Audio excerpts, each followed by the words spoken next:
I thought it was going to be one of those long lectures and you'll fall asleep, but I was intrigued the whole time. Like, it just touched me, all the stories and everything. No, I actually expected it to be like really boring and... Well, when I first came here, I'm like, guest speakers, it's probably going to be, all bunk and everything. But it was much more, I don't know, to our levels. I thought it'd be really boring, but I thought it was really good. It changed my way of thinking. I expected some lady to kind of just talk to us about how sex is bad and gross and dirty and everything like that. But they were really honest. I didn't expect people to be that open with people they'd never met in their life. And I guess the honesty made you believe it more. Honestly, I thought it was going to be boring and not too much action. So I thought I knew it all, but it turns out that there's always so much more you can learn. It was awesome. I don't know, I thought it would be kind of boring and just the same old type of talk where they just rattle on you about it, but... Well, I came here thinking that if it sucked, I was leaving in 15 minutes. And I'm going to leave here just being totally amazed at these people. I don't know, it's just a lot of my friends that I know, it hit all of us, basically. And I just want to thank them for doing such a good talk, because it touched me so much, and I can't even express how much my life is going to turn around after this.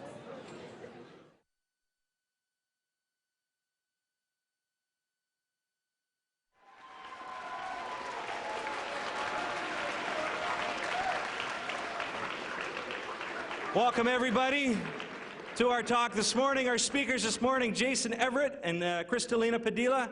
They come to you from San Diego, California, and I would like you to welcome our guest speakers this morning, Jason and Crystalina. Jason, take it away. Thank you. Thank you, guys. Thank you, guys. To get started, I need a guy volunteer from the audience. I need a big guy, big. Okay, you're pretty big. Okay, come on down. Yeah, that'll work. Come on down. Give him a hand. Come on up here. There you go. Now, what's your name? Luke. Good to meet you, Luke. Everybody say hi, Luke. Hi, Luke. Now, Luke, do you know what the talk is on today? It's on chastity.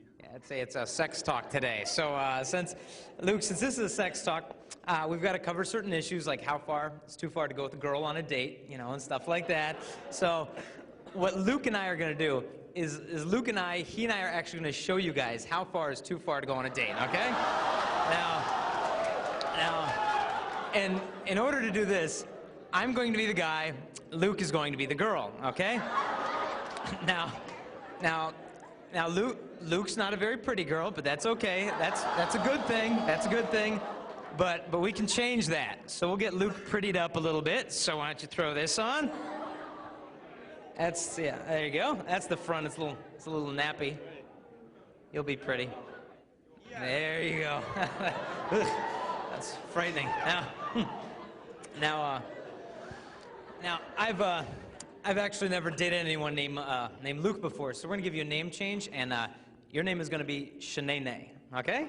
So, now, Shanae and I, we decided to go for a date. So we go for a date at the Grand Canyon, right here, and I start thinking to myself, well, how far do you think I can get my beloved Shanae to the edge of the Grand Canyon without actually throwing him off the Grand Canyon?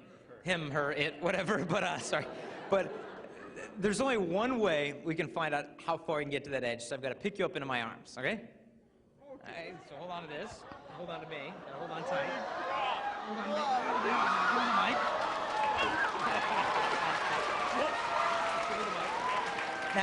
Now, how far can we get to the edge? Can we go further? That's far enough. Okay. All right. Take a seat. Give him a hand. Good job, Luke. Thank you, bud. Now, good man. Now, what's the point of that whole deal? The point of that is basically this, that none of us guys would take a girl who we love to a dangerous place and say, well, how close can I get to killing her? Usually we don't ask, but when I was in high school, we'd always ask in our relationship, well, how far can you go? I mean, should we do this together? Should we do that together? And in my high school, they'd give us the sex talk, but every time they gave us a sex talk, all it was about was like guilt or fear. It'd be like, they'd get up there and they'd be like, sex is bad, sex is dirty, poo-poo, poo-poo. Or they'd be like, you know, you're gonna die, sex is gonna kill you, you know. And they'd try to scare the pants off you, or pants back onto you if that be the case. But it was all about fear. All they tried to do is scare us. They'd sit you down and they'd talk to you about gonorrhea, but they never sat us down and said, now here's the difference between love and lust. Here's how you know when you really love a girl, and here's how you know when you're getting used. They never made that stuff clear to us. So I remember I was in high school, I hooked up with this one girl, and we were doing all sorts of stuff, and she stops me. And she's like, Jason, you're not gonna leave me like the other guys, are you? And I was like, no. And she's like, oh, you're so sweet. And I was like, okay, all right, anyway, and whatever. And we did different things, then we came up to that line, and I had to ask myself, okay, you know, should I lose my virginity to this girl? And I thought, well, do I love her? And I thought, well, I've known her for 3 days. And I'm like, this is love. And I could hear in the back of my heart this voice that just said, Jason, this gift is not for her. That gift is for your bride. Please wait for her. And we cooled things down. We went our separate ways. I hooked up with another girl, came right up to that line, and then the same voice, Jason, this gift is not for her. That gift is for my bride. Please wait for her.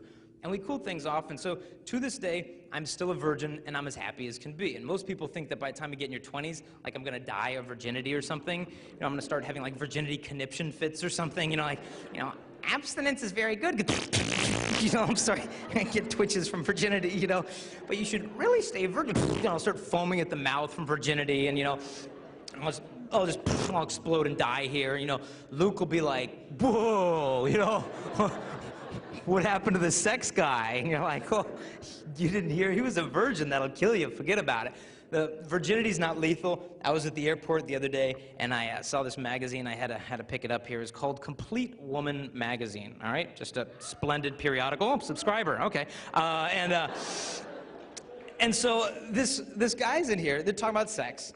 And this guy says, quote, he said, sex is extremely important to me. When I'm in a relationship, it's essential. In fact, a year ago, I felt compelled to break up with a woman I really loved because we didn't have sex enough. The lack of sex nearly killed me. So apparently he's rushed to the hospital for lack of sex or something. But this is what we're basically told, that if you're not having sex, something's wrong with you. Maybe you're dropped on your head as a baby or something. But then they say, but if you have had sex, it's too late for you anyway. We hear this constantly. And I know some of you are virgins, and I know some of you are not virgins. And frankly, I don't care what happened last weekend, last month, last year. I mean, it's in the past, and I mean, I care, but what's happened has happened. For those of you who are virgins, I say good for you, because people who get married as virgins have a divorce rate that's 60 to 70% lower than those who won't wait for marriage. Now, some of you are thinking, well, Jason, look, I'm not a virgin anymore. Or Jason, I had my virginity taken from me. Does that mean I'm gonna have a messed up marriage? If you're like me, you're so sick of the whole divorce thing. I was just over to high school in Washington. After the talk, a junior comes up to me, and he goes, Jay, I know what you mean about divorce. He said, Jason, my dad is on his 9th marriage. High school junior had seen his dad get 8 divorces. Now in LA, I live in San Diego. Up the coast in LA, there are jewelry stores in LA where you can rent wedding rings. You don't have to buy them anymore, because I know you're just going to dump your wife. You might as well save some money in the whole exchange. I found that out because I had to go shopping recently, because Crystalina and I got engaged a couple months back, which is a pretty cool deal, so thank you very much. So, but, you know, we're also sick of the whole divorce thing. So it starts to make a bit of sense. But what about everything that comes before sex? Can you do this on a date? Can you do that? Easiest way to figure it out is this. We're at this high school in Chicago. At the end of the talk, we did a Q&A. Guy raised his hand, and he goes, okay, Jason. He says, your talk was fun. He said, but can we get specific? I said, well, sure. And he goes, well, I want to know exactly how far I can go with my girlfriend. I said, well, that's a good question. What do you want to do with her? And he was like, uh-oh. I said, yeah, okay. I said, well, we're not in 3rd grade. We can be specific, mature. What do you want to do? And he's like, cool. He's like, can we do this and this and this and this and this? And he goes through this list of sexual favors. And I said, well, okay, we'll slow down. Pick one. And he's like, okay. He goes, I got it. He goes, oral sex. Can we do that on a date? And I said, well, I'm going to have you answer your own question. And he's like, oh, good. And I said, well, do you want to get married one day? And he's like, yeah, I'm going to get married one day. I said, that's cool. So I said, so if you're going to get married one day, I said, that means that your future wife, your future bride, she's out there somewhere right now, isn't she? And for the first time in his 17-year life, he thought about his future wife. And he said, yeah, she's out there, cool, cool. And I said, but let's say she doesn't live here in Chicago. Let's say she lives where I live in San Diego. School's just getting out right now, so she's coming home from class with her boyfriend, who's a guy that you are never going to meet. And he's got his arm around your future bride. And he's saying, baby girl, I love you so much. I'm always gonna be here for you. Your eyes are so beautiful. And she's like, oh, you're so sweet. And he walks her home and he sits her down on his couch and he's like, hey, baby girl, you feeling fine? Because you looking fine, you know. She's like, stop, stop, stop. And I said to the guy, I was like, dude, I go, you know what's going on that couch, don't you? And he was like, yeah. And I go, that guy? I said, that guy, he's emotionally manipulating your future bride into giving him oral sex, trying to make her think that if she gives him that, he'll like her more when he's just using her more. I go, does that bug you? And the guy was like, ooh, gross. No, I don't care. And I was like, really? Does it bug you at all? He looked at the floor and he's like, no, I don't care, I don't care, I don't care. And I go, what if it was going on right now as we speak? That guy doing that with the woman who'll kiss your children goodnight. Does it bother you? The guy was like, the guy next to him in class was like, oh, I'd be kicked off. And the guy's like, what? And I said, see, it's pretty easy. If you don't want some guy going there with your future wife, it's a good place to draw the line as well. And this is not a condemnation of any of us. It's a calling to all of us of a better and a deeper kind of love. And I'm not going to stand up here in front of you guys and say, you men in the audience, you guys have to be like me. Because it's a joke, it's a lie. If you're a guy and I'm a guy, we're identical. Look in your heart, same thing as mine. There's this desire to lust after girls, but then there's this desire to properly love a girl at the same time, and there is a tension. But I want you girls to realize the guys you're sitting next to, we've all been lied to about manhood. We're supposed to learn it from our dads, but a lot of us guys haven't seen our dads since we were 3. Some of us see our dads every day of the week, but we hardly even know the guy. No matter what our relationship is with him, we've been lied to at some point in the locker room that, dude, if you want to be a man today, dude, you gotta get some from the girls. Because if you get some with ladies, dude, you're the man. But think about it, get some from a girl. Getting some sounds like a couple of like 7th graders, and they sneak into a convenience store and they shoplift like Jolly Rancher candies, you know, and they're like, you know, and then they like run into the parking lot, they're like, you know, they run funny because they're all disproportionate because of puberty, they're like, you know, their feet are too big and their knuckles drag. And then, you know, they get into the parking lot, and then they hide behind a dumpster, and they pull the candy out, and they're like, I got a red one and a grape one. Whoop, a grape one. Did you get some? Did you get some? And you notice the same mentality. Dude, did you get some with that chick? Dude, you sexually conquered that girl? Because if you emptied of her innocence, you robbed her purity. Dude, you're the man because you emptied the girl. And we know that this is totally missing the point of manhood. I don't get my manhood by emptying a girl. I get my manhood by denying myself for love of a girl. But how is a guy supposed to sacrifice himself for a girl? Well, to be honest, the reason, honestly, why I always confused love with lust in high school is because the influence in my life back then of the pornography. And the thing is that when the teenage girls find out that teenage guys struggle with the pornography, it's not that the girls are all mad at us. They just feel sorry for us that we can't relate to women in a more interesting way, because as a guy, the pornography as a guy is the perfect way for a guy to shoot his future marriage in the head. Because it trains me that girls, they're things to be used for my kicks. She's got to be constantly sexually available, physically flawless, and when you get done bored lusting after, you go to the next fantasy, and it's no big deal at all, because you can judge the value of a woman by how much lust she generates in me. And we would laugh it off. And I'm sure there's some guys in the audience, and in their heads right now, they're thinking, dude, whatever, I got some porn on the internet, and I got some Maxim magazines, it's not a problem, I'm not getting anyone pregnant.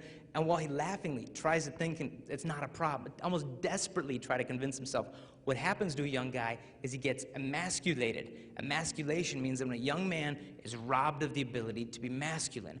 And pornography flips that backwards, so we men learn to sacrifice and empty the girls for the sake of ourselves, and we miss the whole point of manhood. And in high school, we would totally laugh it off. We're like, dude, who cares? I'm not getting anyone pregnant. It's all good. I'm not killing it. I'm not hurting anyone. We'd have no clue what we were looking at. You know, Pamela Anderson, the big supermodel for, you know, out in Los Angeles, you know when she first posed for Playboy?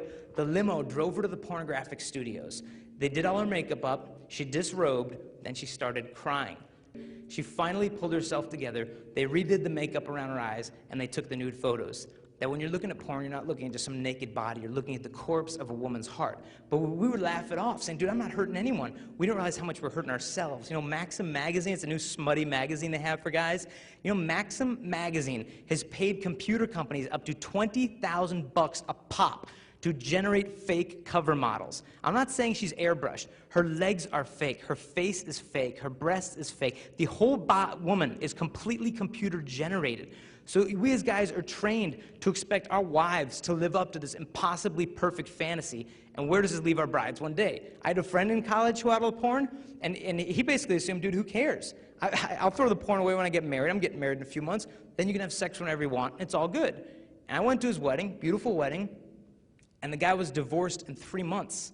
All that he did was transfer the fantasies of lust from the porn onto his bride, and the marriage was done as soon as it began. So if you think you're gonna get married as a guy and you have the porn, ask yourself one question. Ask yourself, dude, is my bride's body, is it worth waiting to see?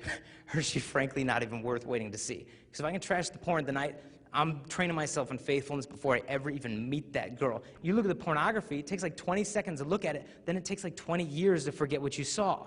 And you as a guy could imagine if your future wife is at home from school right now. She's on the computer. She gets an email to invite her to visit some pornographic website of guys. I would imagine you would pray that she would have the strength just to delete it. Imagine you're carrying your wife into the honeymoon suite for your wedding night, and she's got her arms locked around your neck. And she says, honey, I'm so excited about tonight. And you're like, me too, me too, me too, me too. Walking her in there, and she says, honey, to get ready for you tonight. And you're like, She says, honey, to get ready for you tonight. She says, I've been looking at thousands of pages of naked men on the internet.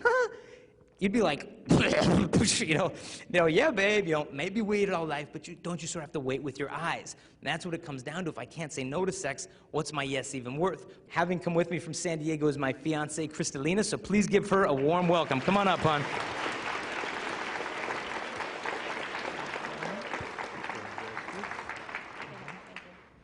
Good morning, everyone. Okay, now, I'm coming from a completely different angle than Jason here.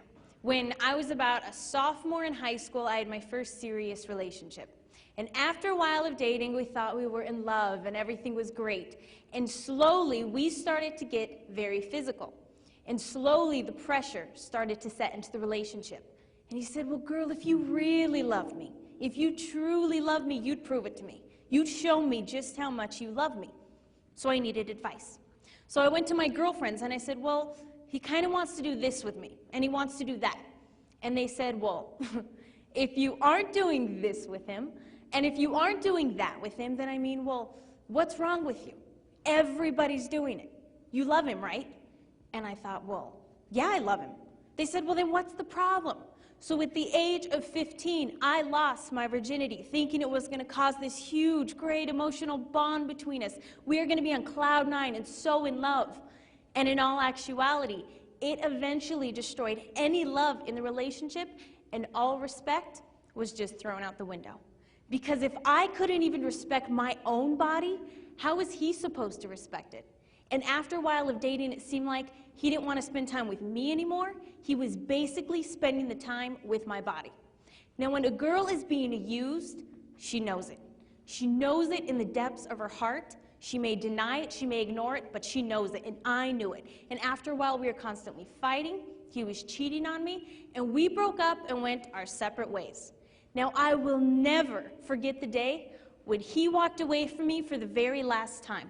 And as he walked away from me, all I could think about was that guy's taking something with him that never belonged to him in the first place. But I can't get it back, right? What's the point? It's already gone. So there I was in the cafeteria talking with my girlfriends. And I came to this conclusion, okay, if a guy can date me for about 6 months without sleeping with me, then he must love me. Then I'll sleep with him. And I think now 6 months?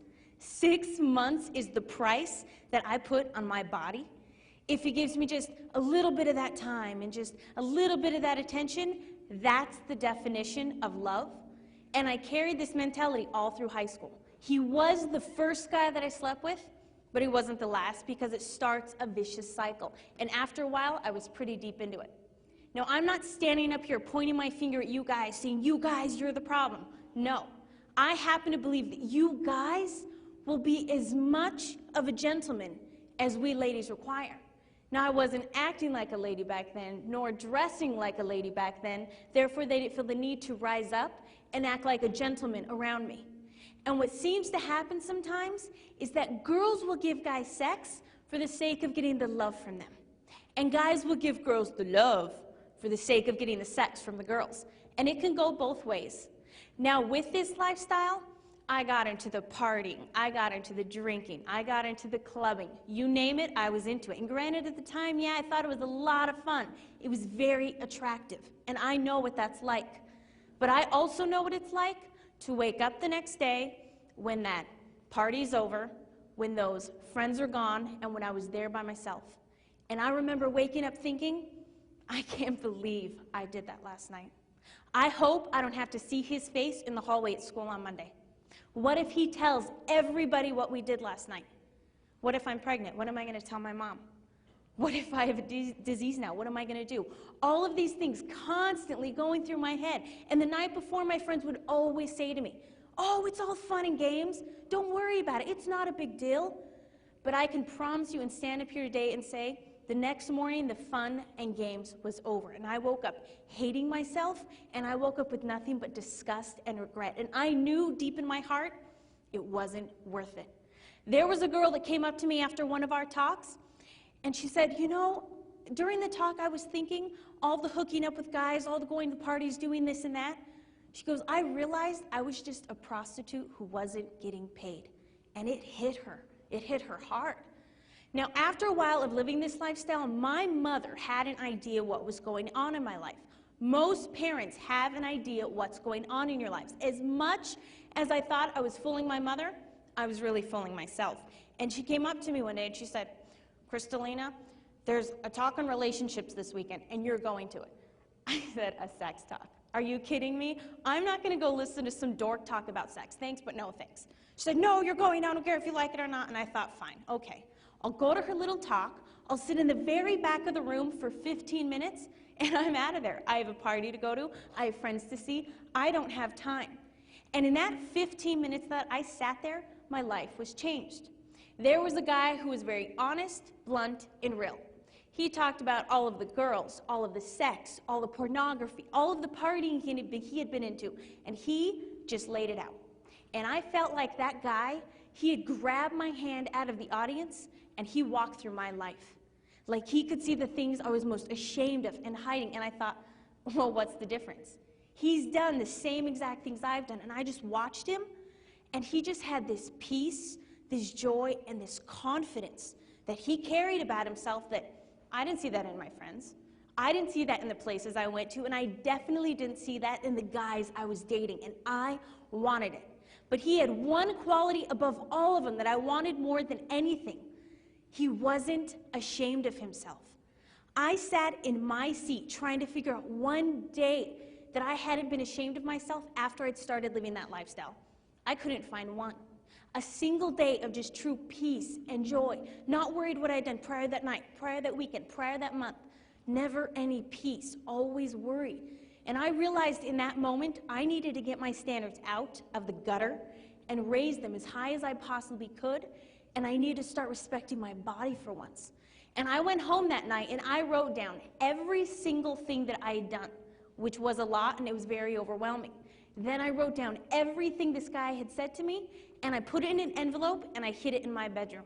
Because I knew that weekend that temptation was going to be there. And I can promise each and every one of you, those temptations will always be there.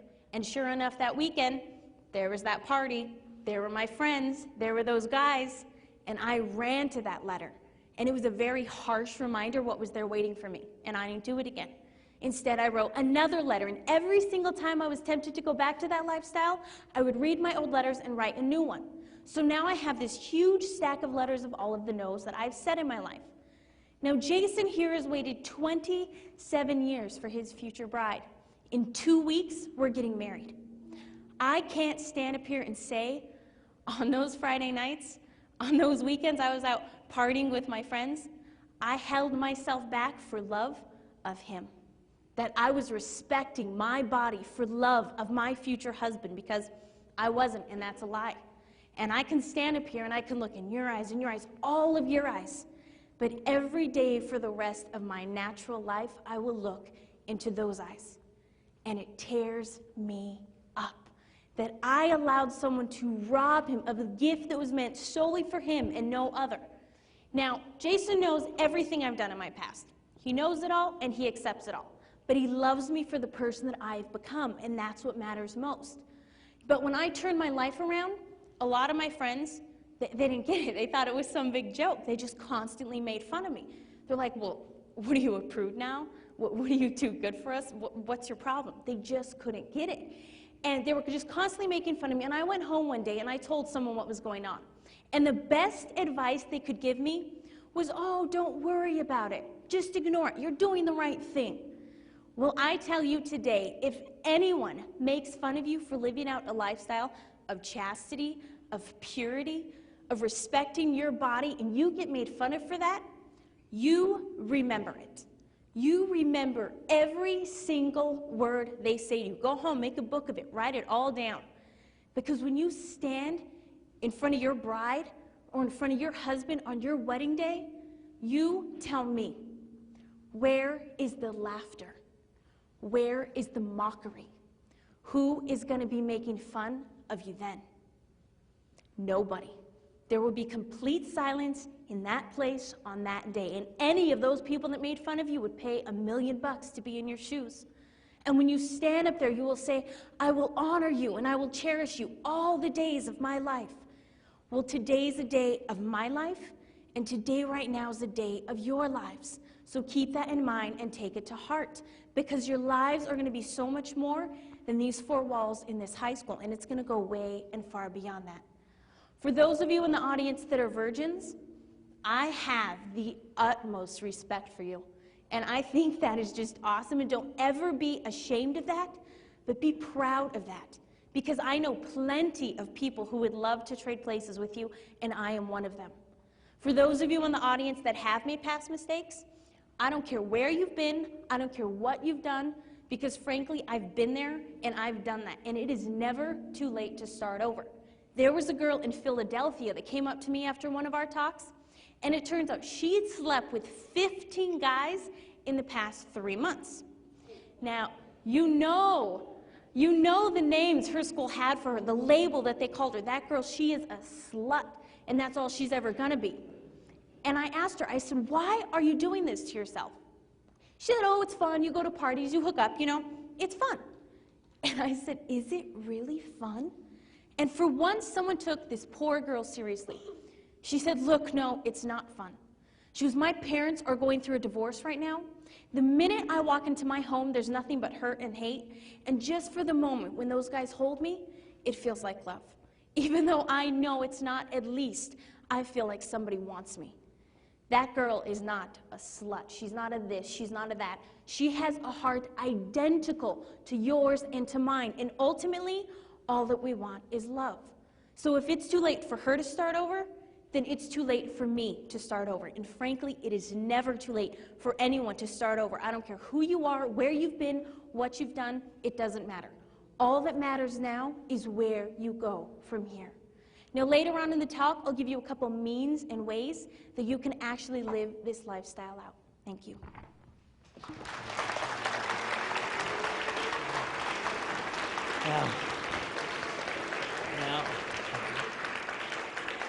Now, as you could probably imagine how grateful I am that she started waiting for me, and she was afraid if she left those guys who were cheating on her, who were physically abusing her, emotionally abusing her, she was afraid if she left them, she'd miss out on love. But the only way we would have missed out on love is if she stayed with these guys who loved sex more than they loved her, just staying in these relationships, blindly hoping it's going to improve. But she had that respect to step out. And when I met this girl, she was free. She wasn't just available. She was free, confident, independent, pure, mature, and it was just wildly attractive. And I think with girls long for love. Everyone wants love. But I think sometimes a girl may want love so much, she can shoot herself in the foot. And it happens different ways. Like one way is like if a girl goes from relationship to relationship to relationship, relationship and never sit still. My brother and I, when we were kids, we'd play this game called lava, right? You take all the cushions off the couch and you like throw them on the floor, and you have to jump from cushion to cushion. You jump on a cushion, you jump on the cat, you jump on a cushion. Yeah, you still play? Okay. And you know, you can't step between or like you die. And unfortunately, some girls date like that, where they go from boy to boy to boy to boy to boy. By the time the girl gets to college, she has no clue who she is because she's defined her whole identity by the boy she's been clinging to for emotional security. Maybe she confuses their physical affection with love. Maybe she's looking for love her dad never gave her. But either way, a girl needs to find her independence as a woman. Then she can receive and give the kind of love that she's been longing for. But the number one way, from a guy's perspective, that girls ruin their chances of getting real intimacy is if a girl thinks that dressing modestly is a joke. I'll admit, I'm a guy. I don't know the pressure you girls are under to look and eat and dress a certain way. I mean, we were watching TV a while back, and a Barbie doll commercial came on. So I was like, dude, I have to get that Barbie. So I went to the store and got the Barbie. Shut up. Yeah, I've got issues. No, this is, I don't remember her name. It was like Botox, collagen, silicone Barbie or something. But, you know, girls are told from the ages of like 3 and up, you know, behold womanhood. You know, you too can be a woman, okay? Just eat 3 croutons a day, all right? You dress like a collection of body parts, and girl, you're gonna find love. And so what does every beer commercial, every billboard basically tell women about their bodies? It basically tells girls like, you know, you know, you're too fat. You know, you're too skinny. You know, you're too fat and too skinny. You're a real piece of work. Just constantly, girls are told your body is trash. Hate your body. 5 minutes later, they tell you worship your body. And during that confusion and a girl's sincere desire to find love and be found beautiful, she may look at Cosmo and 17 magazine and thinks, well, that's a cute outfit. Maybe if I dress like that, I'll meet a nice guy and maybe we'll find love. Well, it sounds like it makes sense, but what happens is this. If we guys are very visual when it comes to sexuality. And if we see a girl walking down the street dressed like this, you know, let's say she's got one of those new short skirts they have that you can mistake for a wide belt, you know what I'm talking about? You know, they're like belly buttons sticking out and her top's made of like saran wrap or whatever this is, and spaghetti straps. And we see her walking down the street. We think that she's trying to tell us, like, hey boys, the greatest thing about me is my body. And we'll look at her and we'll be like, I agree, you know, that's a nice body. But if her sexual value is the first thing that draws me to a woman, I might think that that's the best thing she has to offer. Forget her friends and her dreams and her family. I want to get to know the body. And a guy might say or do whatever necessary to get access to her body, and if she gives him access thinking, oh, maybe he'll like me more, usually what happens is the guy loses respect because he gets bored. He moves on, and she's left there thinking, well, maybe if I'd been skinnier, he would have liked me more. Maybe if I'd done more with him sexually, he would have stayed longer. He might not have stayed longer, but he would have used her longer, but her heart's made for better kind of love than that. And guys get used too. We all know the pressures go both ways. But with modesty, I'm not saying like girls, you know, I want you to look as ugly as physically possible. You know, I don't want you girls like show up at your prom, like with this, you know, this huge dress on, and your boyfriend sees you, he's like, modesty, you know, wow, you know, girl, you're looking good there in your shapeless plaid ankle-length jumper, you know, hey, you know, that's a nice potato sack, you know, stay home. I mean, modesty does not mean a girl tries to look ugly. It doesn't dampen down your allure. Modesty means a girl takes the beauty of womanhood and uses it to teach men about her dignity. Because I tell you, I never knew how to treat a girl till I dated one in college who dressed modestly, and it was captivating. Because you could take her seriously as a woman because she wasn't trying to constantly make boys gawk at her body so she'd feel secure. And she had a good figure. She could have dressed like, hey boys, check it out. But the way she dressed said like, hey boys, frankly, I'm worth waiting to see. And under that humility was something radiant you could not get bored with because that girl had that deeper reverence for herself. By the way a girl dresses, by the way a girl dances, you can tell if she wants you to treat her like a gentleman or not. And as Crystalina said, a guy will be as much of a gentleman as a woman requires. And I'll grant you girls, you have the power to turn a guy's head, but you also have the power to turn a guy's heart. All the belly button shirts that are out there, I beg you as a guy not to wear the belly button shirts because a guy's belly button is very different than a girl's belly button, okay? Like a guy's belly button, for one, it's not that exciting. I mean, there's probably lint coming out, you know? Just being honest, you know, we're in Oakland, and I said that at a high school. I'm like, there's probably lint coming out. I look over, there's a freshman girl over here, and she's like, I'm like, you're checking for lint, aren't you? And she's like, ah! You know, she was mortified. It was pretty funny. But But the girl's belly is different because that area is the womb, and it is priceless. It's a treasure. It's a mystery. So you veil what demands the reverence. On our wedding day, she's going to have a veil because she's dirty. No, but I'm not going to lift the veil and be like, I promise to, you're dirty. You veil the bride because she's priceless. And all the belly button shirts, girls, if you want a guy to think you're special, that you're intelligent, that you're worth respecting, showing us your belly button won't help, because we guys are so visual. And I'll grant you, girls, it's so hard as a guy to be pure nowadays with our thoughts. We need your help. Guys don't like to ask for help. You ever drive with a guy who's like lost? I mean, he'll drive to South America before he finds the convenience store because it's a pride thing. Likewise with purity, but we have to back down. We just say, girls, we need your help on this. It is so hard for us to stay pure. And girls, I know when you go to the stores, it's probably hard to find pure outfits. I know 2 girls in Arizona, I just read this in the newspaper. They show up at the department store to get their prom dress this spring. They show up, and they were just couldn't find anything. So they went home all frustrated, and they wrote a letter to the department store. And they had 1,400 of their friends sign it. All teenage girls signed this petition. And the letter said this, 1,400 girls, said, look, we are sick of you carrying these dresses that have slits up to our armpits. They said, we are sick of just the low cut, the belly button, the back, everything. They go, why don't you start carrying some dresses that treat us girls with class instead of all this trash? How about leaving something for the imagination, a little mystery, a little modesty? 1,400 girls signed it. They submitted it to the department store, and the manager called back the girls and said, hi, this is Mr. So-and-so from the department store. He said, if you girls are interested, we'd like to hire you as the fashion consultants for teenage design for our department store, so you're in charge of all the fashions that come in. The girls have power in this to shape the way that the whole world looks at women, so tap into that. Now, I mean, I'll put Barbie away for now. Well, sorry, she's okay. She's still smiling. Girls, it's funny lately is we have to do all this traveling, and they've got all this increased airport security, so we have to go through the x-ray machines, right? And in my little laptop case, I have to carry like a Barbie doll. I've got like a blonde wig back here, and you got to go through the x-ray machines, which is really pleasant. And we were going through Chicago. There's this guy sitting there, and we go through the x-ray. I put the bag on it, starts to get sucked through. Here's the guy behind the x-ray. He's like, and he's like, huh? And then he pauses it. And his friend's over here doing a little wand x-ray, and he's like, hey, come here. And his friend's like, wait. Comes over, he's like, check it out. He's like, tink, tink, tink.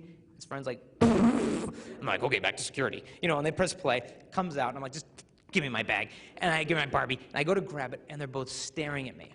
What do you say to them? Do you say, oh, the Barbie, the wig? Yeah, I need that for work. What kind of work do you do, you freak? But they let me on the plane, so that was cool. But girls say, well, Jason, if I can't dress sexy, how am I going to make a guy like me? I mean, can I flirt with boys? And I think it depends what you mean by flirt, because it means different stuff. Like for me, when I was in 2nd grade, if I liked a girl, I'd throw a rock at her. It's just, she's hot, poof, I'm making progress, her welts are going down. But then girls do it different. Like all y'all girls in here flirted like this in the 4th grade. Don't even tell me you didn't. You'd see a cute guy, and you'd be like, oh, he's so cute. And you get with your friends, like, oh, he's so cute, what should we do? And your friend's like, oh, I know. Let's give him a note. Oh, that's good, a note, yes. You rip out a sheet of loose leaf paper, get your crayons, your sparkly markers you girls have. And you're like, oh, do you like my friend Shanae? Yes, no, or maybe. It's like a survey. You give him a crayon. He's got to fill it out. Yeah. Then what happens is you girls got to 7th grade. Got a little more sophisticated with it. You'd see a cute guy in 7th grade, and all you girls would be like, oh, he's so cute. And you get to, oh, he's so cute. What should we do? And your friend's like, oh, I know. Let's give him a note. And your friend's like, so immature. You're not slow. You're special. And they'd be like, and the other girl would be like, oh, I know. How about when you're leaving class, I'll shove you into him. Oh, that's good. Shove me in him. Yes. Some of you still doing this? That's okay. That's all right. Just one day at a time. That's fine. You're not slow. You're special. But you guys see the girls hitting each other and laughing? The reason why women think this is so funny is because this is what girls talk about when they go to public bathrooms with 30 of them at a time into the bathroom. They have couches in there. they've got like drawing boards. You shove them into this locker, I'll come around the back. Then what happens is a girl gets to high school. Culture basically tells girls, first day of high school, girls, look, you've got something the guys like, better than notes, better than getting shoved into. You've got your body. You can give it to a guy. Guys will like you more. So the girl begins with this mentality, okay, let me get this straight. Hooking up and making out with different guys at the party, that's not a big deal. Then she thinks, well, doing this with a guy, it's not a big deal. Doing that with a guy, it's not a big deal. But so long as I technically stay a virgin, I'm being good, because those girls at school are so much worse than I am, so I'm still being good, and that's not a big deal. And by the time it's said and done, this girl convinces herself that the priceless gift of her body, it's not a big deal. Something starts to die in the girl. I read about this guy, I think he lived in Texas. This dude was sleeping, and his dog started barking. Comes to the backyard, and the dog is there barking at a bush in the backyard. And the guy's like, well, that would be a bush. That's brilliant. Shut up. Go to bed.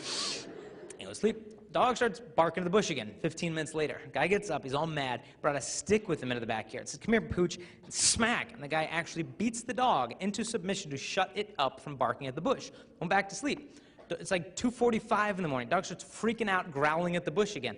The guy threw a fit, cocked a gun, came into the backyard. This guy actually shot and killed the dog in the backyard and went peacefully to sleep. Then what happened is the robber who was hiding in the bushes got out of the bushes, walked over the body of the dead dog, came inside this guy's house, apparently killed him in his sleep, and robbed everything that he owned. And that dog is our conscience. And I've said to my conscience, dude, shut up. Don't mind me. I shouldn't be doing this with this girl. Dude, shut up. Don't mind me. I should be looking at this. Dude, shut up. And then I kill the voice, do it anyway for the sake of excitement, and I think I'm free. I'm not doing what my parents want. I'm free. And then I think, dude, if I'm so free, why am I so empty afterwards all the time? This is freedom, and it can lead to like a death in a girl who says, Jason, you've got cute little stories, but look, Jason, you don't get it. Jason, look, I'm not a virgin. Or Jason, I had my virginity taken from me. Or Jason, something bad happened to me when I was a little girl. And what good guy, like you're all talking about, as if I really know any, would want a girl like me that's done all the stuff that I've done. Jason, I am damaged goods. It is too late. Once it is gone, and I'm basically unlovable. And the girl just thinks it is simply too late. Well, I will tell you the greatest example of womanhood and purity in my life is a friend of mine back home who slept with more men than I can count. And one day she said, I am tired of this. This girl's life has done a 180. She settled down, married to a friend of mine that raising the most beautiful family, and I totally look up to this girl. She started over. Crystalina started over. I've started over. Now we're getting married in 11 and a half days, not that anyone's counting, but with our wedding coming up, we're setting the foundation for our love together. We're doing different things. Like number one, there's no way that we're going to live together before we get married. You know, shack up and cohabitate. You know how some couples live together, they like play house for a little while, test drive each other, then they get married? You ever check out what their divorce rate is in marriage for couples who cohabitate then marry? They have a divorce rate of 80%. 8 out of 10 of them get divorced because they don't know what makes love work. They think you can just test drive each other. So we're not going to shack up. Number two, no way are we going to sleep together before our wedding night. If I had sex with Crystalina tonight, I would be lying to her. My body would be saying, I give myself totally to you. I belong completely to you. Everything that I'm giving is yours. But it'd be a lie. I don't belong to her. I'm not her husband. Even if my intentions were good, the embrace would be a lie. A movie came out a while back called Vanilla Sky, and in it, Tom Cruise sleeps with this girl, and after they have sex, she says to him, she says, your body is making promises to me, even if you won't. And the embrace of sex is that promise. I give myself completely to you. And unless I'm married, it's simply not true. And you might be thinking, okay, Jay, look, I get it. Okay, Jason, you shouldn't use a girl. But Jason, what if it's not like that? What if it's not like every time you get together, you're having sex? What if you really love each other and you totally agree that you're ready for this? Why can't you have sex? I'd say step back. What is love?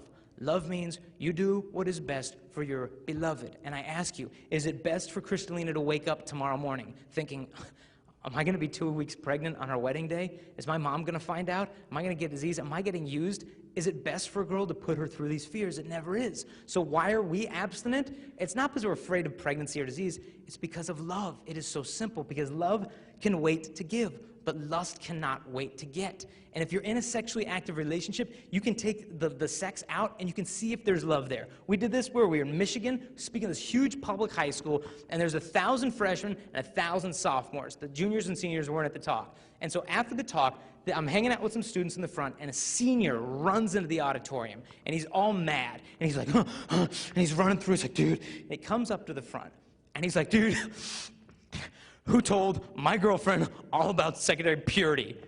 And I said, me. He comes up, and he's like, dude, and I go, what's the problem? And he said, dude, it turns out he was a senior and his girlfriend was a freshman. He was one of these older guys who didn't have enough social skills to date a girl his own age, so he runs after the younger ones, you know, but I'm sure that only happens in Michigan. But what's the deal?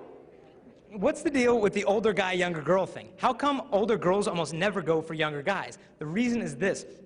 Girls mature faster than guys do. I'm sure you girls are thinking, wow, thanks for the revelation. But think about it. Look at a 14-year-old girl. 14-year-old girl's sitting at home, and she's thinking, I want a relationship where we can just talk about our friends and our family, we can communicate about our feelings, and yep. Okay, good. Look at a 14-year-old guy. 14-year-old guy is sitting at home, and he's like, I can make noises with my armpit. This is cool. I mean, we're just different.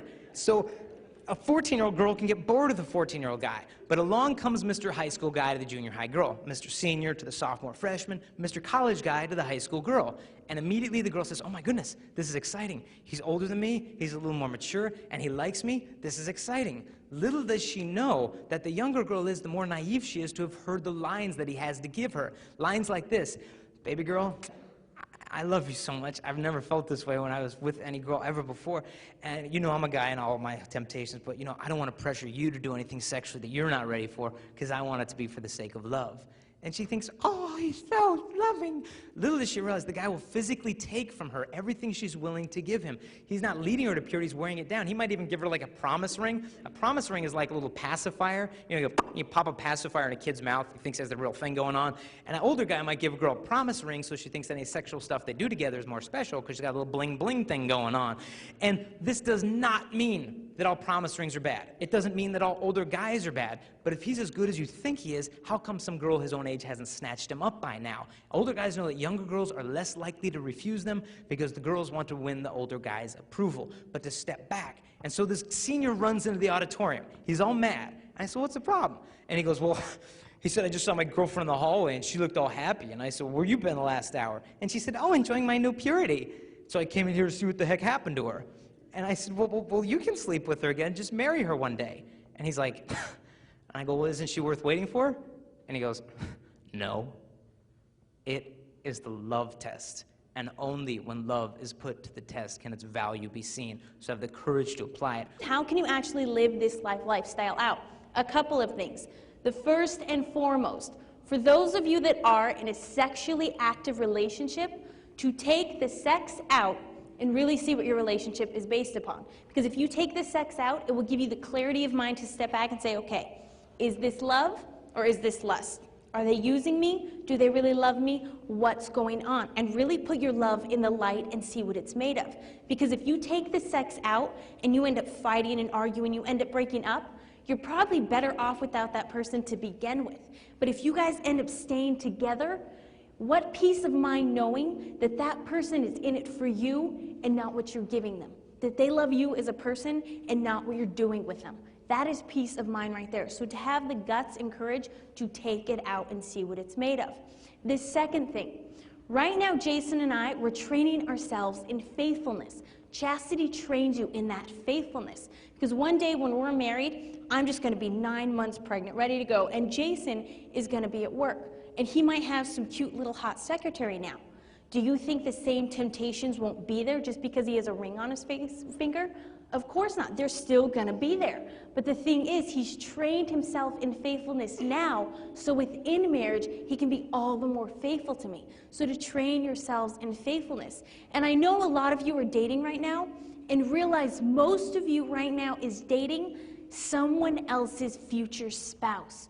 To guard that person, protect that person, as you would want your future spouse guarded and protected in the same exact way.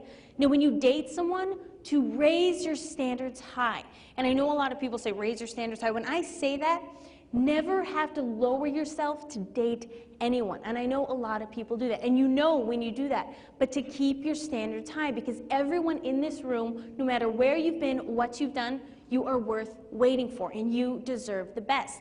And if that person doesn't want to wait for you, they're always pressuring you this or that, frankly, they're not worth you, and you deserve better than that. So to set your standards high.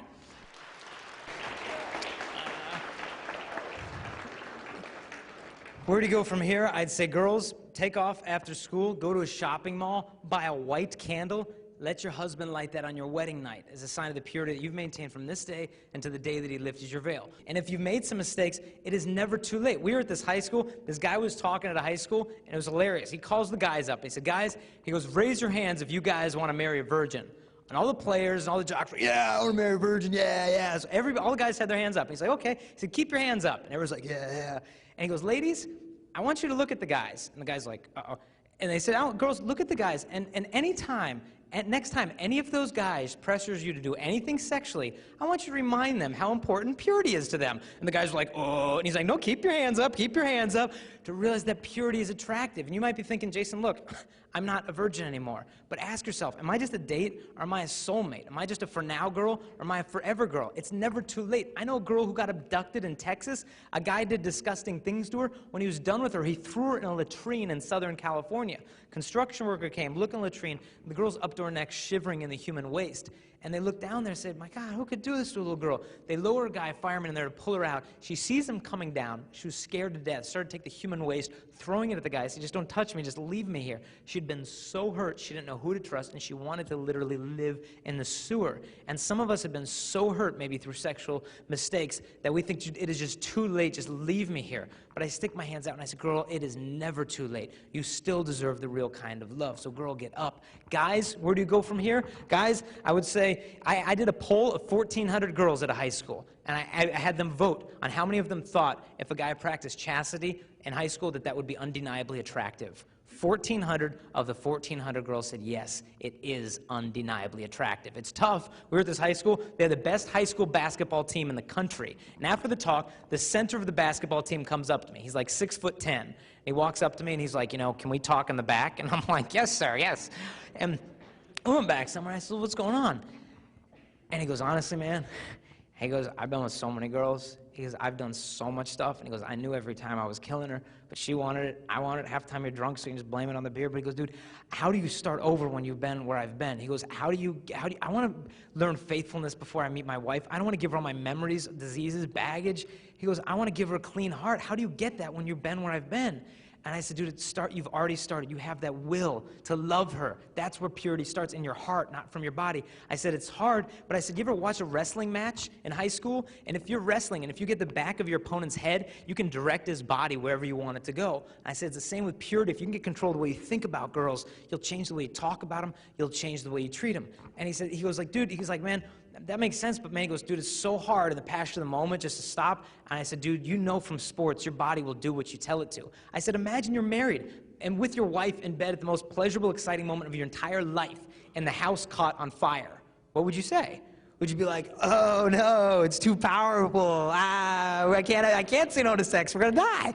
No, you'd get your Snow White butt out of bed, save the kids, get on the front lawn, because your body will do what you tell it to. So don't wait for the girl to stop. But the greater feeling of responsibility you have for her, the more real love there is. And I will grant you, this lifestyle is hard. We made these little abstinence commitment cards. It's sort of like an ATM card, but you can't get any money out of it, sort of like mine. But you can sign it, you can date it. My friend got one of these in high school, met him in college. He was in high school, said, yeah, I'll save myself for my bride, that's cool. Signs it, dates it, put it in his wallet. Got to my college, he met my friend Jenny. They fell in love, they started dating, they got engaged. Walking down the street, and his card falls out of his wallet. He's like, oh. And she's like, what's that? He's like, nothing, give it to me. And she's like, no. She runs off. And she goes, oh, a purity pledge card. And he's like, yeah. And she goes, I signed one of those in high school too. And he's like, for real? She digs into her purse, pulls out her card. They put them next to each other. They had signed the same type of card on the same year of the same month on the same day years before they ever met. Now, this isn't a coupon for a husband, but it's a good place to start. So we got a bunch of those. One of the last things we want to leave with you guys is we're going to offer your school something called a Pure Love Club. It's chastity. It's not like an abstinence bereavement group. You know, you like get together at lunch and you're like, hey, did you have sex? You know, no. Do you have sex? You know, no. Let's hug. Wah. You know, this is basically, we're raising up an army around the country of people who are spreading this message through their schools. And if you're watching the video, you can go to our website and find the guidelines for the club there. Questions and all the materials and stuff that we gave out are going to be there on that website also. Now, we've been able to explain certain things today but the one thing I know we can't explain to you honestly is the peace and the joy that come from chastity. It's worth more than all the pleasures of the world. And there's so much peace, and that purity will be your super glue. You will have romance without regret, and you can fall in love for the right reasons.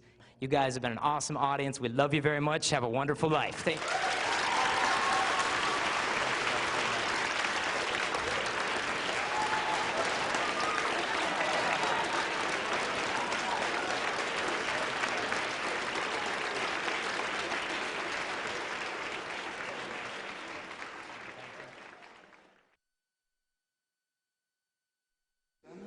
I, Jason, take you, Crystalina, take you, Crystalina, to be my wife.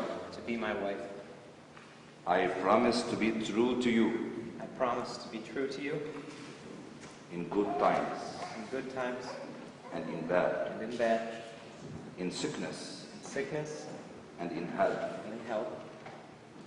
I will love you I will love you, and honor you all the days of my life. all the days of my life. And you repeat after me, Crystalina. I, Crystalina, I, Crystalina, take you, Jason, take you, Jason, to be my husband. to be my husband. I promise to be true to you I promise to be true to you in good times in good times and in bad, and in bad, in sickness in sickness and in health. and in health. I will love you I will love you and honor you and honor you all the days of my life. all the days of my life. Wind it up!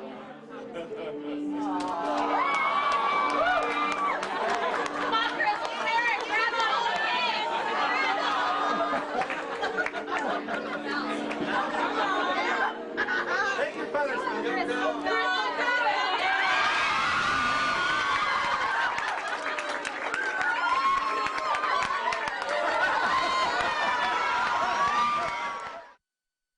We hope you got a lot out of the talk, and we wanted to invite you to check out our website at www.pureloveclub.net. If you have questions about any of the statistics I provided during the talk, the answers are on this